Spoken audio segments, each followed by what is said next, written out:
Avoir un terrain, c'est bien. L'avoir de façon légale, c'est encore mieux. Seulement, dans une société où ils sont de plus en plus nombreux, les cas de litige foncier devant nos tribunaux, il y a de quoi perdre sa sérénité alors qu'on est en quête de stabilité. Litige foncier, on en parle dans un instant.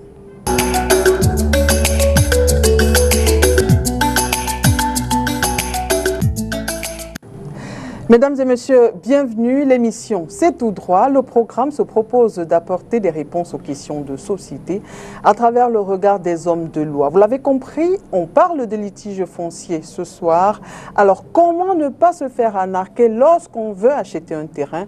Ou alors, quelle est la procédure à adopter avant la vente ou l'achat d'un terrain? Pour nous éclairer, je reçois sur ce plateau Maître Oussel Chemou, il est avocat au barreau du Cameroun. Maître, bienvenue et merci d'avoir accepté notre invitation.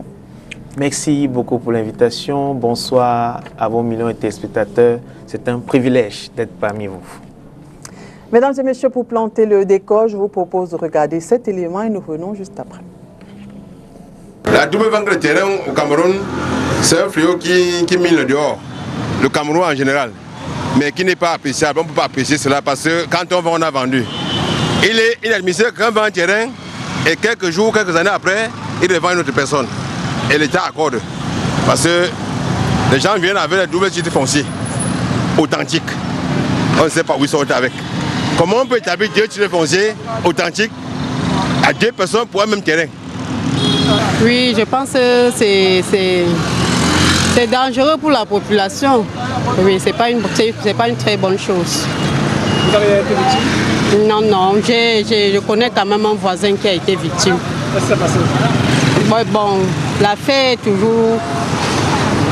L'affaire au commissariat jusqu'à aujourd'hui, on n'a pas encore... Tout ça aussi, c'est la complicité de l'État. Parce que si l'État veut que ça soit propre, ça serait propre. Donc tu vois un terrain qui a deux titres fonciers, ça veut dire que tout ça aussi, c'est la complicité de l'État.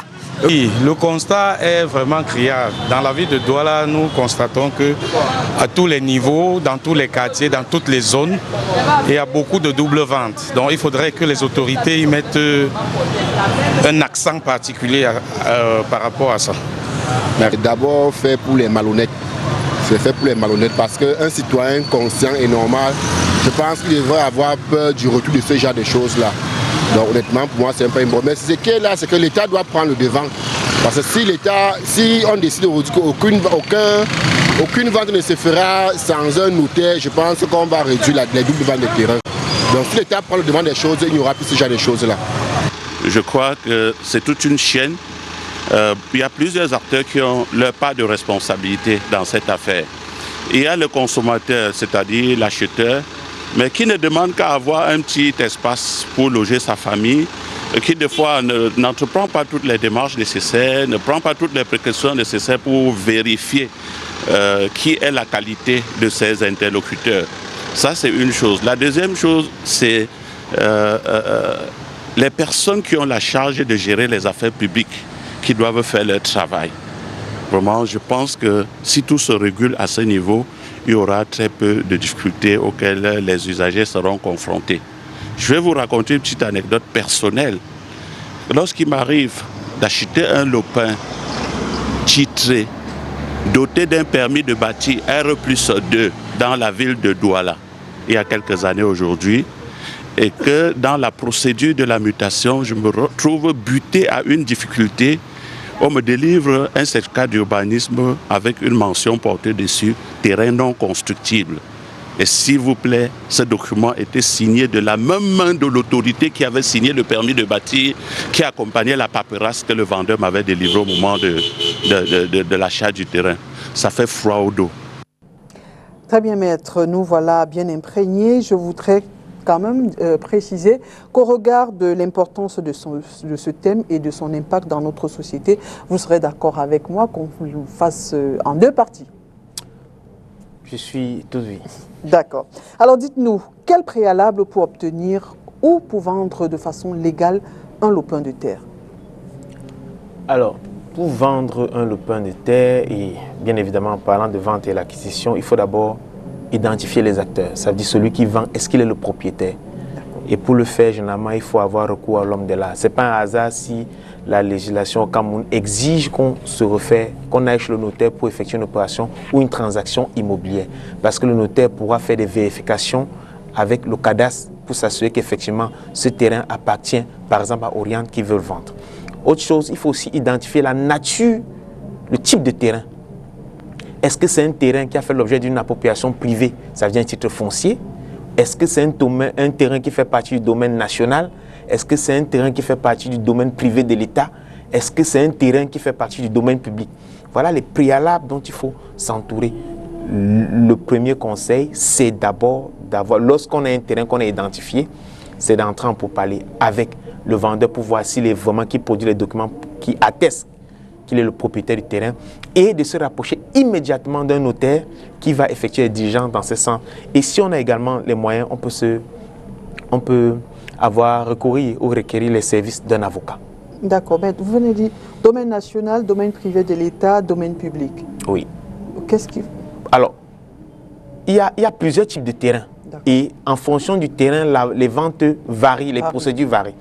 Pour vos téléspectateurs, il faut dire, déjà, quand je parle d'appropriation privée, je parle de titre foncier. Ça veut dire que c'est un terrain qui a déjà fait l'objet d'une immatriculation qui est un titre foncier.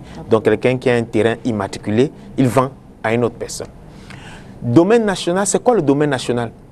En fait, en 1974, quand les terrains n'avaient pas fait l'objet d'immatriculation, les autres terrains faisaient partie du domaine national.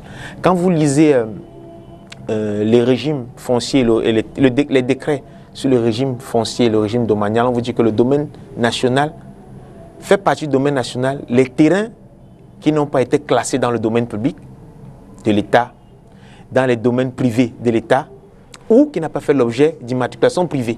Donc c'est une définition un peu laconique. En fait, le domaine national, c'est le reste de ce qui ne fait pas l'objet d'une appropriation, soit privée, soit publique. J'ai l'impression que c'est pour embrouiller tout le monde. C'est pourquoi il faut un homme, c'est pourquoi la loi et la réglementation Cameroun renvoient chez les hommes de l'art.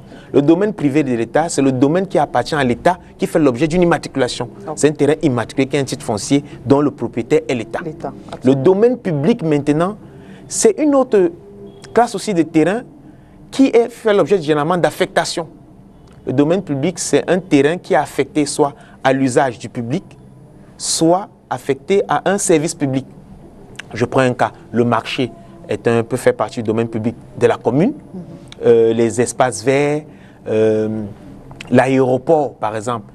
Donc, et également, on oublie souvent un certain domaine public, c'est l'emprise qu'il y a sur les routes nationales ou départementales ou les autoroutes. D'accord. Alors maître, dites-nous, à partir de quel moment dans le processus d'achat, on peut se dire je suis à l'abri? Je le dis parce que... Je vais parler en tant que théoricien et je vais déboucher dans la pratique. D'accord. En théorie, selon la loi, donc quand on lit le décret de 76, modifié en 2005, fixant les conditions d'obtention du titre foncier, on est à l'abri lorsqu'on a un titre foncier. Parce que l'article 1er de ce décret nous dit que le titre foncier est la certification de la propriété immobilière au Cameroun. En principe, le titre foncier est inattaquable et incontestable. C'est ce que cela dit. Donc, lorsqu'on a un titre foncier, cela suppose qu'en amont, on a été chez un notaire. Parce qu'il faut également dire à vos téléspectateurs que toute vente d'une propriété immobilière, d'un terrain immatriculé qui est faite hors l'étude d'un notaire est nulle. Toute vente immobilière faite hors de l'étude d'un notaire est nulle. Et également, quand on lit l'article 8 de l'ordonnance de 74, on vous dit également que même les ventes des terrains non immatriculés peuvent faire l'objet d'une condamnation pénale. Donc, la protection, on est sûr d'être protégé lorsqu'on a fait une vente par devant un notaire et qu'on a obtenu un titre foncier. Vous avez dit en principe. En principe. Maintenant, dans la pratique, on assiste à un capharnaüm qui n'a pas de nom. Je ne fais pas une révélation. Tous les jours, dans vos éditions de journal télévisé, on voit comment, à quel rythme les titres fonciers sont annulés au Cameroun. Ça veut dire, le matin, le ministre des Affaires foncières annule un titre foncier à 8 h, à 12 h le réhabilite, à 15 h l'annule. cette pratique est de nature à fragiliser, ou du moins est contraire à l'esprit de l'article 1er du décret 2006 qui fixe les conditions d'obtention du titre foncier. Également, il faut aussi observer une chose, c'est que dans l'établissement du titre foncier, on a quand même des acteurs assermentés. Vous avez le géomètre, vous avez le notaire qui ont prêté serment de respecter et d'agir dans la loi. Comment comprendre que ces acteurs, quelquefois, sont impliqués ou du moins peuvent être cités dans les errements ou les irrégularités qui conduisent à l'annulation ou au retrait du titre foncier? Donc, voilà quelques questions qui se posent avec acuité et qui finissent généralement devant les tribunaux. D'accord. Alors, devant notaire, vous dites pour être tranquille, il faut passer par devant notaire. C'est la loi qui le dit, c'est pas moi. C'est la loi qui le dit. Bon, vous représentez la loi ici. Alors, on a vu des cas où des personnes sont allées vraiment par devant notaire, mais ils se sont retrouvés au moment de la construction de leur terrain, de la maison sur ce terrain, dans une situation de double vente. Alors ici, qu'est-ce qu'il faut faire et est-ce qu'on peut attaquer le notaire? Alors, je disais tout à l'heure, la double vente, bien évidemment, comme cela l'indique, c'est le fait d'avoir vendu un même terrain à plusieurs personnes. C'est une infraction pénale. L'article 8 de l'ordonnance de 74 fixant le régime foncier au Cameroun indique que lorsqu'on vend un même terrain, lorsqu'un terrain fait l'objet d'une double vente, c'est une infraction, un délit qui peut déboucher sur la condamnation de ou des auteurs à une amende de, je crois, de 15 000 à 100 000 francs et à une peine de prison allant de 15 jours à 3 ans. Donc, voilà la situation.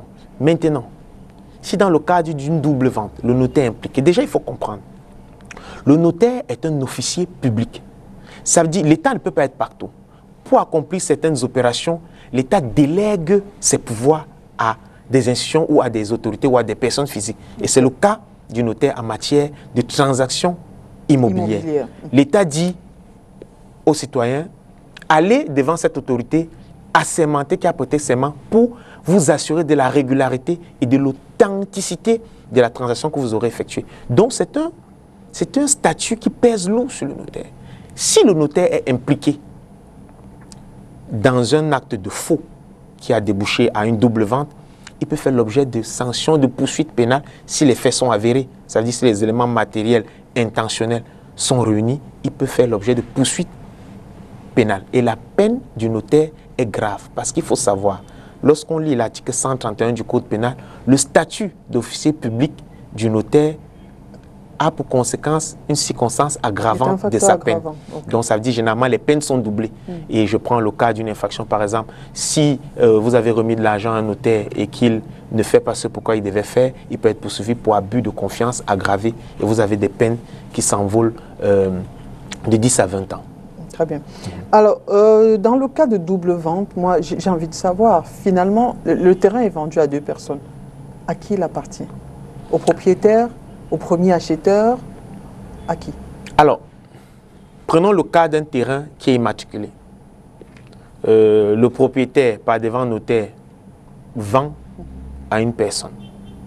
C'est pourquoi c'est très important que la transaction soit faite de manière régulière, par devant notaire. Parce que si c'est fait par devant notaire, il y a ce qu'on appelle la règle de l'ancienneté à priorité. Je prends un cas, ce qui n'est pas normal, ce qui ne devait pas être normal. 2 personnes ont acquis le même terrain du même vendeur par devant un notaire. Ça peut être 2 notaires différents. On ne sait jamais. Le premier a un acte notarié, le second a un acte notarié. Le premier a un titre foncier, le second a un titre foncier. Ce n'est pas normal. Qu'est-ce qui se passe? Vous irez devant un juge, une assignation en nullité de vente. Je suis sûr que c'est le premier. En tout cas, chacun va se considérer comme étant le propriétaire. Maintenant, sur la présentation des documents, il va apparaître que l'un des acquéreurs serait second. Alors, dans le cas de la procédure civile, notamment l'assignation en annulation de la vente, sûrement la seconde vente sera annulée. La seconde vente sera annulée. Donc, c'est pourquoi je parle d'ancienneté à priorité. Bien évidemment, le juge civil va s'assurer que le premier acquéreur a acquis dans les conditions normales. Parce que, par exemple, si le premier acquéreur s'est fait un certificat de vente sous seing privé sur un papier format purement et simplement, et n'a pas eu d'acte notarié ni de titre foncier, le second acquéreur a un acte notarié et un titre foncier, c'est le second qui est propriétaire. D'accord. Ici, comment obtenir réparation? On comprend bien que là, c'est le vendeur qui a été indélicat. S'il a fait chaque vente par devant des notaires différents, on comprend que c'est le vendeur qui est indélicat. Déjà, comment obtenir réparation pour les deux parties et qu'encourt le vendeur indélicat? Bon, réparation pour les deux parties, automatiquement, il y a une partie qui ne sera pas lésée. Oui. Et une partie qui va être reconnue comme étant propriétaire. La partie lésée a plusieurs options. Il y a l'option civile, ça veut dire se retourner vers, selon le cas, c'est pourquoi c'est une affaire de casuistique, c'est au cas par cas, se retourner vers son vendeur et le notaire en paiement, en remboursement déjà des sommes dépensées et en paiement des dommages intérêts compensatoires parce qu'on a subi un préjudice. Donc la personne peut demander remboursez-moi les frais d'achat, les frais de procédure et j'ai subi un préjudice ou un manque à gagner selon le cas donc, devant le juge civil. Également, la partie lésée peut aller devant le juge pénal poursuivre le vendeur et éventuellement le notaire pour escroquerie foncière, notamment l'article 8 de l'ordonnance 74 fixant le régime foncier au Cameroun. Alors, maître, dites-nous, je prends des cas, une vente est entamée, le vendeur décède, comment faire à ce moment-là? Qu'est-ce qu'il faut faire? Il décède avant la finalisation du contrat. Je veux dire, il a entamé une vente de façon légale, par devant notaire. Et après, le vendeur, il décède. Alors, ça dépend, c'est vraiment au cas par cas. Vous savez, ce sont des hypothèses. Si la vente est faite par devant notaire, il n'y a pas de problème. Le notaire va authentifier qu'effectivement, il y a eu des pourparlers, il y a eu des pourparlers dans le cadre de la transaction. Maintenant, il faut savoir que, en principe, la vente est parfaite lorsque le vendeur et l'acheteur se sont entendus sur la chose et le prix. Donc, ça veut dire si le vendeur est déjà allé, a signé l'acte de vente et a reçu le prix, le notaire va purement et simplement poursuivre les diligences de la transaction avec, bien évidemment, les ayants droit du vendeur. Justement, j'allais demander si certains viennent réclamer en disant « bon, il est décédé, maintenant nous sommes là et… » Non, en principe, ils ne devaient pas remettre en cause les actes posés par leur père ou par leur mère, selon le cas. Ils ne peuvent pas remettre en cause une transaction. C'est le propriétaire, c'est la volonté du propriétaire au moment. Et sa volonté avait déjà été cristallisée. Donc, il avait déjà confirmé, il avait déjà fait ressortir son consentement, sa volonté n'était pas viciée. Si il est établi plus tard que, par exemple, le vendeur décédé avait été vicié dans son consentement ou trompé, les ayants droit peuvent, mais ça, il faut apporter les éléments de preuve. Mais si la vente est très avancée, le notaire va tout simplement poursuivre la transaction. Maître, qui fixe la mercuriale et comment est-ce que ça se fait? La mercuriale, c'est l'État. Il y a un texte qui fixe le tarif, la mercuriale. Pourquoi la mercuriale? En fait, c'est pour éviter que les ventes soient minorées, pour bien évidemment se dérober du paiement des frais fiscaux et autres frais administratifs. En fait, l'État fixe des prix, des coûts minimums du mètre carré selon certaines zones. Et les vendeurs et l'acheteur opèrent dans ce domaine. Il faut savoir également que, pour vos téléspectateurs, si un vendeur vend un terrain en deçà de la mercuriale, l'administration fiscale, l'État peut se porter acquéreur au prix normal de la mercuriale. Donc, l'administration fiscale peut décider de ne pas enregistrer l'acte de vente et exercer le droit de préemption. Ça veut dire, OK, le vendeur vend le mètre carré de son terrain en dessous de la mercuriale. Nous, l'État, on peut se porter acquéreur au prix de la mercuriale. Alors, je voudrais prendre un exemple. Vous êtes sur un espace, demain il est repris par l'État. Lors du dédommagement, comment est-ce que ça se passe? Parlant de mercuriale, est-ce qu'à ce moment, on va reprendre la mercuriale de l'époque ou la mercuriale actuelle? Je veux dire, vous êtes sur un espace, disons en 1990, demain, l'État vient dire, bon, utilité publique, bref, il récupère, il veut construire quelque chose là. À ce moment-là, on est en 2024. Quel est le prix qu'on fixe lorsqu'on veut vous dédommager? Vous êtes propriétaire d'un terrain immatriculé depuis 1990. Oui. L'État décide de venir procéder à une expropriation pour cause d'utilité publique. Oui. L'État vous dédommage à la date où vous avez subi le dommage. Donc c'est la mercuriale qui est applicable au moment où l'État pose son acte. Même si, moi je dirais, même si le décret a été pris, c'est vrai que le décret doit être exécuté dans un délai, même si c'est avant, la mercuriale qui est appliquée, c'est celle qui est fixée et qui est connue au moment où l'État veut procéder à l'expropriation pour cause d'utilité publique. Parce que c'est là, c'est ce moment qu'on fixe. D'accord. Alors, dites-nous, maître, je veux prendre quelques modes d'acquisition de terrain au Cameroun pour nous expliquer, qu'on comprenne bien. Immatriculation directe avec mise en valeur. Alors, je vous ai expliqué plus haut que il faut identifier la nature du terrain. C'est très important parce que l'appropriation ou devenir propriétaire d'un terrain varie selon qu'il s'agit d'un terrain qui a déjà fait l'objet d'une immatriculation, qui a un titre foncier, d'un domaine national ou du domaine privé de l'État. Oui. Déjà parce que le domaine public ne peut pas faire l'objet d'appropriation. Ce n'est pas possible. Alors, on parle d'immatriculation directe lorsqu'on veut devenir propriétaire du domaine national. En principe, ne peuvent devenir propriétaires, quand on lit les décrets, les ordonnances de 1974, on ne peut devenir propriétaire dans le cadre de l'immatriculation directe que lorsqu'on était né à cette époque ou avant cette époque. Okay. Donc ça veut dire c'est une procédure qui se fait, donc ça veut dire on a identifié un domaine, une partie du domaine national dont on veut devenir propriétaire.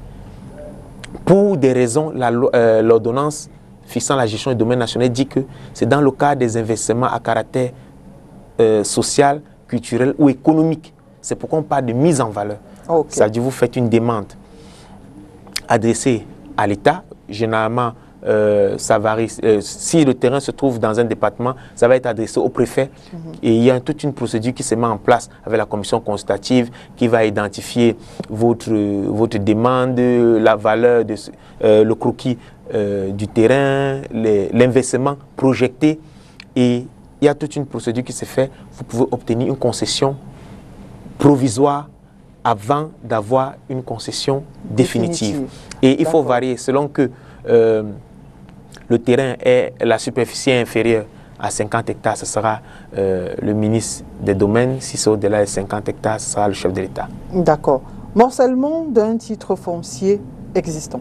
Alors, morcellement d'un titre foncier existant, comme son nom l'indique, c'est le morceau. Ça veut dire qu'on a un terrain qui est déjà immatriculé, qui a un titre foncier, et le propriétaire veut vendre juste une partie. Donc, il procède au morcellement. Maintenant, le morcellement peut être partiel ou total. C'est qu'on parle de morcellement ou mutation.